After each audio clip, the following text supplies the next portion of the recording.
There's never been a star and a real GOAT like me and him. Rahimovic in the building, and welcome to Studs Up, where we talk about all things real. We got a special guest in the building, someone who I've looked up to my entire career growing up. We got Jozy Altidore in the building. What's up, baby? What's up, man? Love your energy, by the way, man. Oh, of course, man. We always got to bring the good energy. Come on now. always, man. Appreciate that. What current U.S. men's national team player do you see yourself most in? Oh, that's a tough one.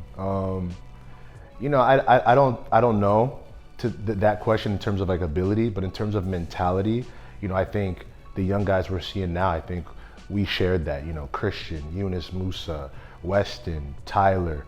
I think that tenacity, that willingness to want to get better at a young age. I think I see that same type of vibe in those guys that I saw in myself, and it's wonderful to see. And I think you're going to see it with the next cycle coming in, watching the current cycle, right? So I think it's beautiful to see. Growing up in Florida, I heard about you killing it at the youth level in Florida, and seeing you and Ale Bedoya kind of come up in those circles. How have you seen football just change in the development of the players from then till now? Oh man, we've seen a huge shift. Obviously, right, with what we see with the national team, we see a lot of players, right, playing at big clubs because they're making waves younger. So I think we've seen a big shift in how whether it be development academies, your local club soccer teams, just helping these kids prepare and develop has been taken to a new level than when I was a youngster, for sure. I think the craziest thing for me that I've been seeing is, like, you go to Generation Adidas Cup now, you got Real Madrid, you got Manchester United, you got Flamengo, you got all these big clubs. When you were a player growing up, what was it like? Was there any scouts even coming to your games, or was it until the national team level where you kind of started to see that? Yeah, I mean, that's how I got scouted. I was actually at the Dallas Cup. I went to the Dallas Cup when I was like 14 or something, and we made it to the final. And I'll never forget a scout named Juan Carlos Muchia at the time. Muchia scouted me too. Yeah, Juan Carlos came after the game, and he was like, "Who is this guy?" And I heard him talking to my coach, and that was the first time a national team coach approached me. What's a moment you would relive from your career this far? You've had a lot. You had a lot, brother. This is some memorable ones for sure. Maybe my first goal, my first professional goal. Do you remember who was it against? It was against Columbus Crew. Yeah, it was in MetLife, and I remember like 4 guys had to get hurt for the coach to put me in. That's how far down the pecking order I was in. But I just remember it because it was like I already saw it before. Like I've been visualizing for so long and wanting to get to that level. So when I got on, I just knew it was going to happen. And so, to have that. I think when you're young in your career, you play with a fearlessness, with a freeness. I just remember that moment. It was slow motion, and it was beautiful. So it was lovely. Who do you rate higher, the 2010 U.S. Men's National Team World Cup squad or the current squad now? Who do I rank high? I mean, this squad, like talent-wise, I rank this team for sure, but not all over the field. I think that team in some places had some little bit better quality maybe, but I think this team by and far is the most talented team we've ever had. I was talking to Jeff Cameron, actually. We were on the same TST team, and I was asking him, I was like, yo, what's the main difference between the squad then and the squad now? He's like, it's just mentality. Is this the golden age of American soccer? You think the future is even more bright than what it is now? No, the future is more bright. I mean, and that's not to say anything bad about these guys. I think this is I'll phrase it for you differently. I think this is our like real and truly introduction properly. Like in terms of not saying, oh, we have 4 players. No, we got 12, 15 players, and this is really the standard now. So I think this is now has to be, the level, and where can we go from here? The young kids watching, they got to be itching to come in and replicate what these guys have done and even go beyond. That's got to be the way. How do you feel about players coming back to MLS in their prime? At the end of the day, man, all you have is your family. And we can see across leagues, like when guys aren't playing anymore, fans forget about you. And then when you talk about U.S. soccer, how many $100 million U.S. soccer players have there been? Not many. So you telling dudes to just turn down these opportunities to open up opportunities not only for themselves but for their families later on long life in business, and having the opportunity to learn from some of the best CEOs that are here stateside. And I think people don't get enough credit for thinking about that and putting that in their decision. What would you rather forget? Your career as a professional or your career as a youth player? My career as that's a tough one.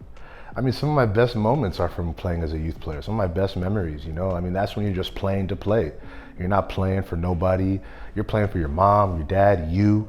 You know, it's just such a fun time. So I wouldn't want to wipe those memories away. Do you have any hot takes on American soccer? Something that people will be like, ooh, like, that's interesting that he said that. I actually think there's never been a star and a real GOAT like Mia Hamm. So you think Mia Hamm was the... Mia Hamm was different, bro, back in the day. I like that. That's some of my first memories of like superstardom of an American player.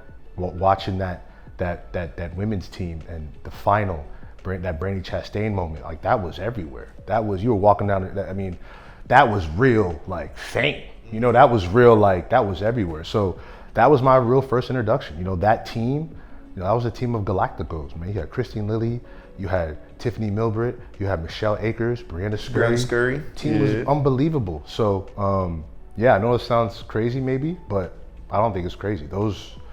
That was a crazy time. They were before their time. We weren't ready for them. And for you, you know, being one of the, you know, few black players on the U.S. men's national team, how do you kind of, you know, come into that role and be kind of someone that a lot of young black kids could look up to in that way? And did you see it that way when you were playing, or did you see how important you were for the culture at that time? I didn't. I had, you know, and you know, you can, for whatever reason, you know, but when I was really coming up, I didn't understand fully the platform I was on and how many people were looking up to me. You know, I was 19, you know, my parents never been at this level. They don't know what's going on. You know, my agents, we're all growing together, you know, and that's the gift and the curse of U.S. soccer at the time. Like, nobody knows what they're doing. So, in a way, I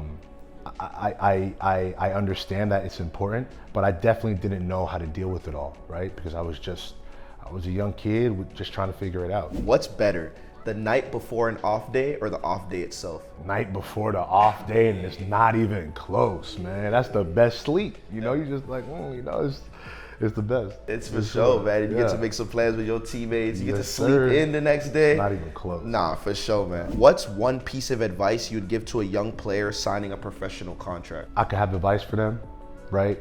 But I think at that young age, the advice is more for the parents. And I would say to the parents to just let the kids still be kids. Remember, they're still 14-year-old kids. I know, you know, financials start to get involved, but it's important that we don't rob them of that time. What player was on the poster in your childhood bedroom growing up? Thierry Henry, El Fenomeno. Of course. Freddie Adu, bro. Freddie Adu, man. That Sierra Mist DC United black kit. You know, like that was huge. I remember watching his first game at Dallas Cup. You know, like what you were saying for me, I had that feeling for Freddie, and it's crazy because we were the same age, but I was like, man, look at this kid. I want to be him, you know? But him and Eddie Johnson too. I was a huge Eddie Johnson fan. Oh my gosh, yeah. Obviously, another Florida DeMarcus legend Beasley, too. But Eddie Johnson was a striker, and Eddie Johnson was so underrated, you know? He was another one that could score in so many different type of ways. And as we talk about Freddie, man, I feel like a lot of people don't understand how big he was for the culture at the time. You got a 14-year-old playing in MLS against grown men, playing with Aleko, being in that locker room and playing against Brazil, beating Brazil. I remember your goal that day. And when did you start to see kind of the separation of your guys' careers? You know, U20s was a big one, you know, because I remember that U20s, you know, there was a lot of, you know, every player at that time was like, you know, Argentina had Kun Agüero, Di Maria. Uruguay had, I think, Cavani and Suarez. So it was like, and everybody was, you know, being talked about. So I think that was a tournament where we both said, you know, if we want to do something, you know, this is the time to really announce ourselves. Oh man, that tandem was crazy. I remember Sal Zizzo at right back. Sal Zizzo, yeah, man. Who else was? Michael Bradley was on that team. Dax McCarty was on that team. We had a really good team and some really, really good players. Robbie Rogers, we had a good team. Some ballers, man. That's some real footy heritage right there, man. Big time. And as we kind of talk about, you know, youth level and you going to Villarreal at a young age, what was it like for you going into that locker room at first? You're going to a La Liga club from MLS. You're seeing Marco Senna, Juan Capdevila, all these guys. Did they take you under their wing, or did you feel kind of isolated as an American? Because I feel like a lot of people don't understand when you go to Europe, when you first step in that locker room, they're not welcoming. They're looking at you as, this is the next competition, this is the next guy up. Maybe might have been a little bit more comfortable because Giuseppe Rossi was from America and he kind of knew you, but still, you guys did play the same position. Yeah. So what was it like for you going in that locker room at the beginning, and how did you kind of earn their respect? Yeah, no, it's funny you say that, because actually, my first days there, Giuseppe wasn't there. Because I went, so I started off horrible because they wanted me to skip the Olympics and come, but the Olympics meant so much to our team at that time. I told them I'm gonna go to the Olympics, and I just got sold there. So looking back, I probably should have not gone to the Olympics and went there, but I did that, and I think, you know, after that, coming home or coming to Villarreal, I was already starting way behind. So that was really hard, and I got a real introduction there of European soccer and kind of what they think of the Olympics, right? I found that out right away. But to your question about my introduction to the team, it was amazing. My first roommate was Guille Franco, a Mexican national team player, Argentinian, but Mexican nationalized. And, you know, from the first morning, they took me under their wing, man. They were so incredibly, like, they wanted to know everything about America.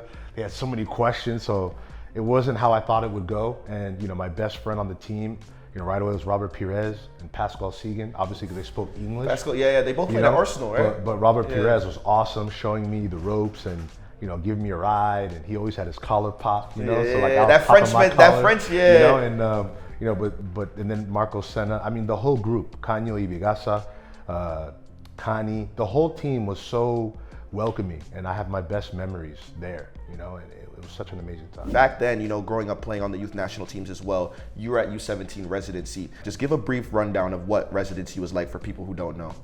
Yeah, so Residency in a nutshell, I mean, you had 40 of the best American players living, you know, room and board in Bradenton, Florida, where, you know, they had basically an elite professional campus for athletes where you can train, you know, go to school, you know, and obviously train for your craft. So it was really unique to be able to go there and kind of just, you know, think about soccer every day and how I can get better. That's like the real introduction for me of, you know, what it's like to kind of live and breathe the game. So I think it was vital for me to get that taste, but also as a person, you know, learning how to work with others, learning how to be a good teammate, you know, getting to know people, how to be social. So there's a lot of intangibles it teaches you for sure.